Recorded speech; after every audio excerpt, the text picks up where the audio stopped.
want you to hit me as hard as you can. What the f*** happened to Brendan Fraser?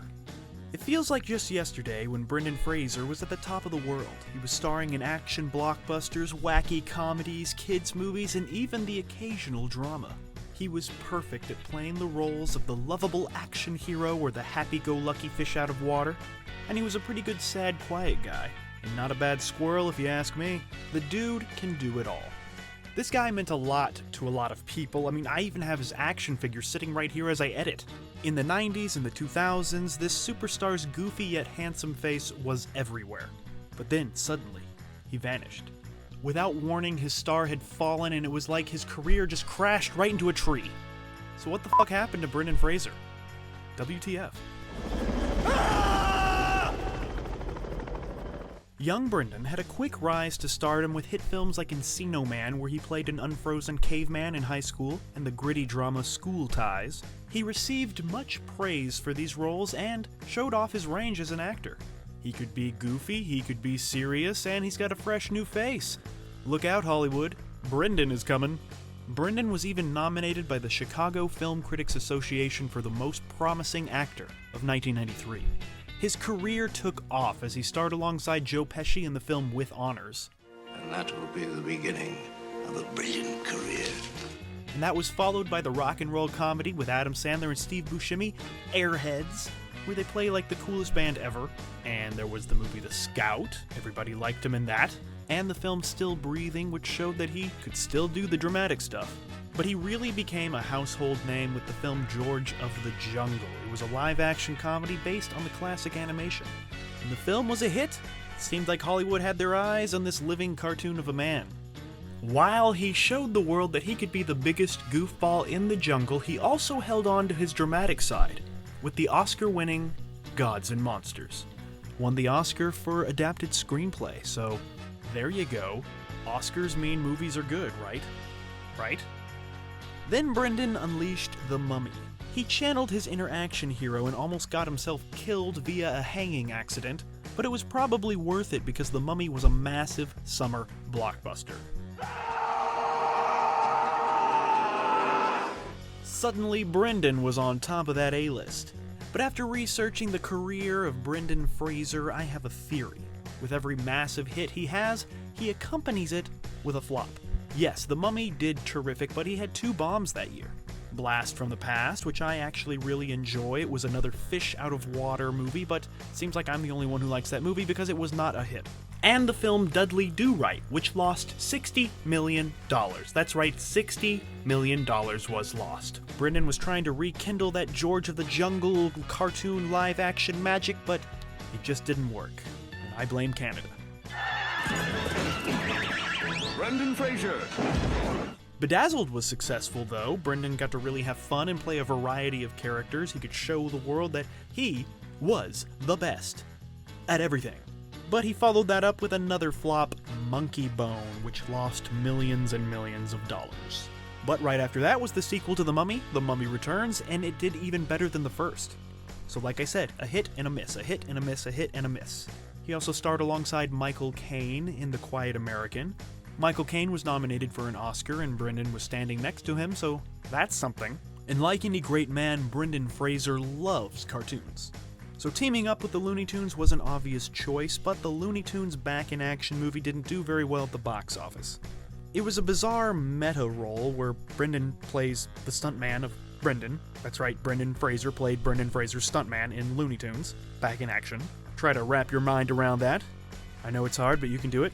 There's even a scene where Brendan's character punches the real Brendan in the face. Looking back, Fraser seems to think that subconsciously he wanted to punch himself in the face. Because at that time, he thought he deserved a big punch in the face. You see, this is where the story kind of starts to get sad. Brendan Fraser didn't like himself. He wasn't happy.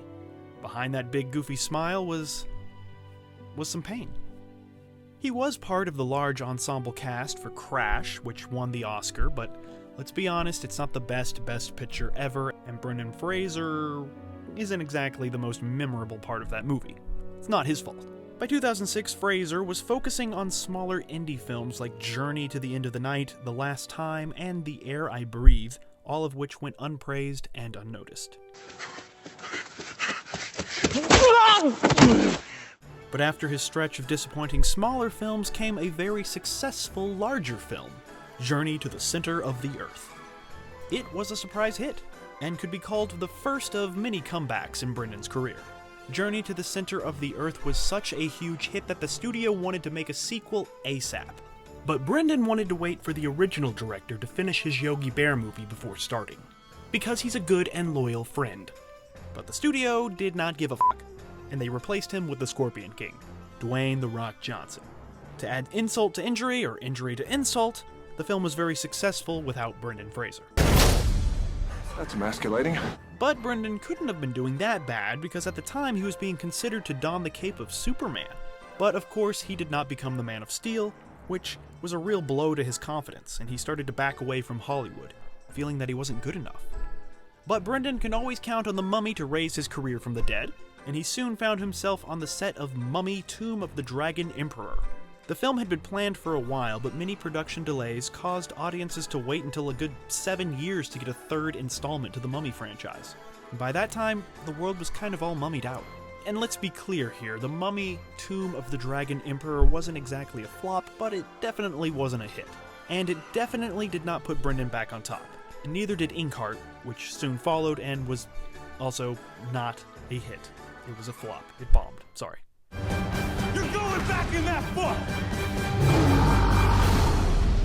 Inkheart. But his career was not the only thing falling apart, so was his personal life, and so was his health. Doing a lot of his own stunt work on the Mummy movies caused his body to drastically decline. He said he was being held together by just tape and ice. The strain on his body was incredibly destructive. And Brendan admitted to being careless about his physical health when it came to doing stunt work. He wanted to show everyone that he could take on anything and ask for more. But over the years, this resulted in a lot of pain and broken body parts. His injuries required many surgeries. On his back, his knees, and his vocal cords. He was in and out of hospitals for almost 7 years, in addition to another injury he sustained while cleaning up debris from Hurricane Sandy. The career of a movie star can be a very difficult thing. You can have your ups and your downs, but those troubles are nothing compared to personal hardships, which Brendan did experience. His marriage of 10 years and 3 kids ended in divorce. It was ugly and very public. Lots of drama involving alimony and child support. You know how it goes. And because of his injuries, Brendan claimed that he could not work and was making $0, so he could not make those payments. Brendan was broke. Broke in the bank, broke in the body, and broke in the heart. He kinda just faded away from the spotlight and went missing in action for almost a decade. He recently opened up to GQ magazine about his disappearance from the silver screen. He told them that he was going through some stuff that molds and shapes you in ways that you're not ready until you go through them. So Brendan was going through some stuff. He basically just slowed down a bit and focused on being a dad. The guy has 3 kids and one is on the autism spectrum, so he's got his hands full. But here's where the story of Brendan takes a darker turn. There was another reason for Fraser to step away from the glitz and glamour of Tinseltown. The guy got Me Too'd. Like he was the victim. After years of staying quiet, Brendan shared his story. He was inspired by the female friends he had in the industry who were abused by powerful men. In 2003, Brendan claims that he fell victim to an unwanted groping by the former president of the Hollywood Foreign Press Association, the organization behind the Golden Globes. Although this man claims that it was just a harmless pinch on the butt, Brendan states that it was much, much more than that. And I'm sorry, I'm not gonna go into detail about that. I'm not in the mood. And actually, I thought putting together this Brendan Fraser video was gonna be kind of fun, but then I came across this interview. Entertainment Tonight asked Brendan to comment on the #MeToo movement, and he appears to be very emotional and distressed. I'm hopeful that some good can come of this. There's a notion that in the world there's poison, and I'm no chemist, but I do know that that poison can be useful towards making medicine. The groping incident caused Fraser to feel miserable and even depressed. He took a step back from the film industry, and the poor guy even blamed himself. Fraser kept quiet about the groping, but his reps demanded a written apology. After this, Brendan was rarely invited to the Golden Globes, which led him to believe that he was being blacklisted. In hindsight, maybe he should have stayed away from the Golden Globes because, well, we'll get to that later.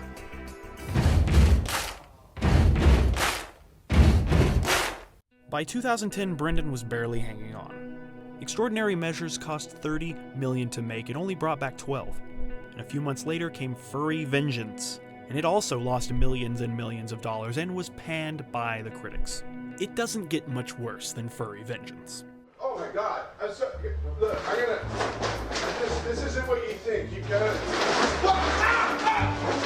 And like Thanos has the snap, Brendan has the clap.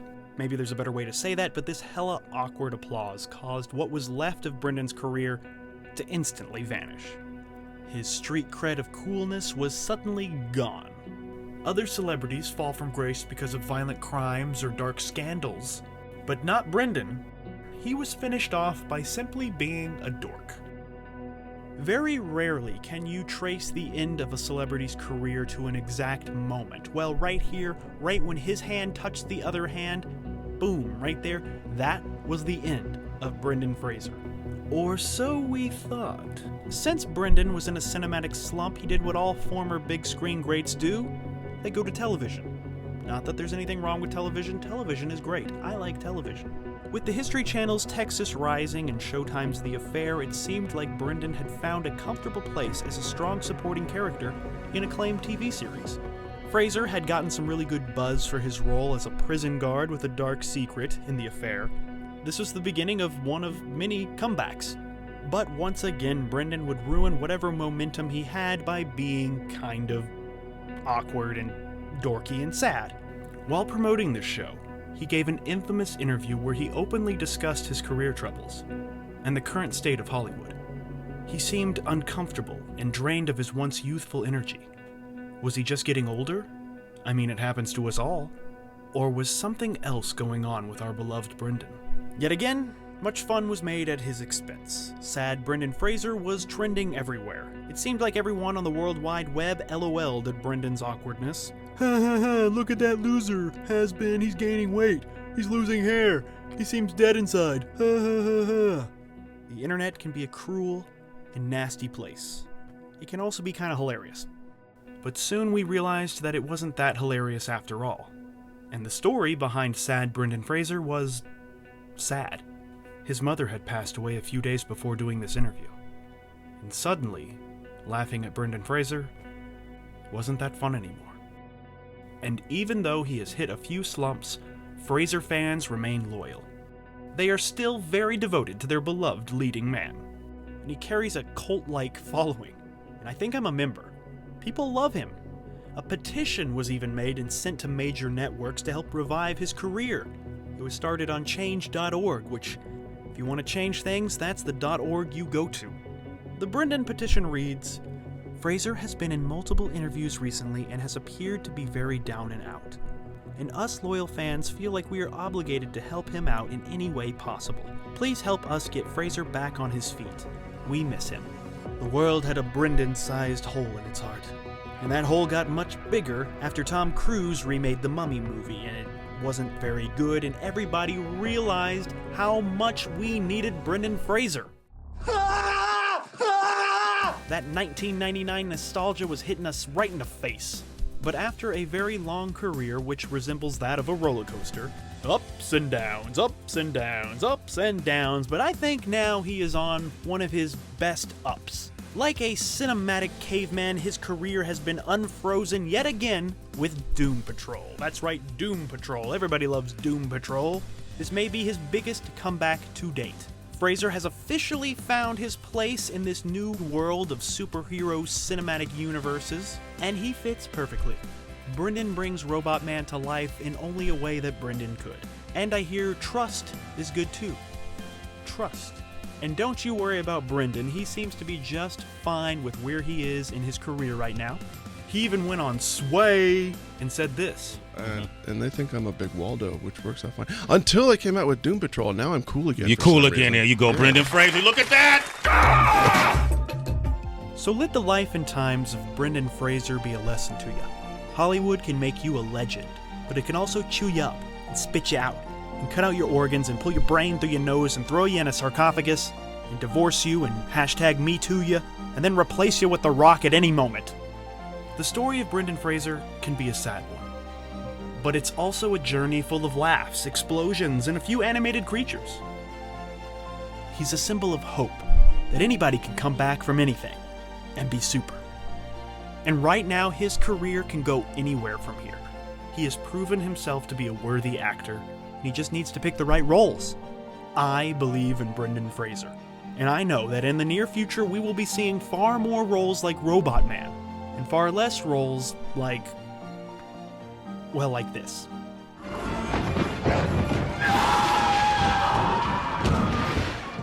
And that's what the f*** happened to Brendan Fraser.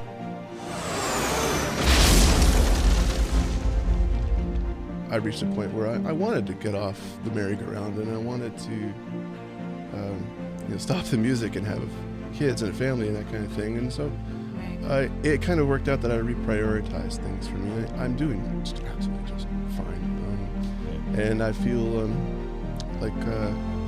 like it's a new day, so I feel good about that. Thanks for asking. I'm here for it. Brendan Fraser, ladies and gentlemen, Doom Patrol.